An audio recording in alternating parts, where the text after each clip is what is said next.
पवारांच्या 2 आश्चर्यकारक वक्तव्यांची. मोका लागणाऱ्या कार्यकर्त्याला आपण वाचवलं असं विधान अजित पवारांनी केलं, तर साखर कारखान्यांवरती इन्कम टॅक्सची टांगती तलवार होती, पण अमित शहांनी लक्ष घालून टॅक्स माफ केल्याचंही त्यांनी म्हटलं. दादागिरी गुंडगिरी आताच मला नाना म्हणत होता, नानाच्या एका ओळखीच्या माणसाला फार मोका लागत होता नाना, आणि मला मग सगळ्यांनी सांगितलं, त्याच्यामध्ये वेगवेगळे सहकारी आले, बनगर आले, बाकीचे सगळे आले, सागर वगैरे सगळे आले. म्हणले दादा एवढ्या वेळेस वाचवा. आता सांगतो एवढ्याच वेळेस परत चुकला तर अजित पवाराकडे यायचं नाही त्या कामाच्या करता.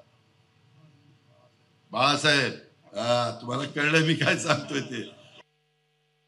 आपल्यावर इन्कम टॅक्सची टांगती तलवार होती, 10,000 कोटी रुपयाची होती. जर कधी इन्कम टॅक्स वाल्यांनी ठरवलं असतं तर खाती सीज केली असती, आपले नाकेनऊ आलं असतं. परंतु अमित शहांना भेटून ते सगळं 10,000 कोटीचं कर्ज 20-25 वर्ष ते टॅक्स इन्कम टॅक्स माफ झाला नाही, पण मोदी साहेबांनी तो माफ केला, आपल्या अमित शहांनी माफ केला. अमित शहांना मग आम्ही भेटलो. एबीपी माझा, उघडा डोळे बघा नीट.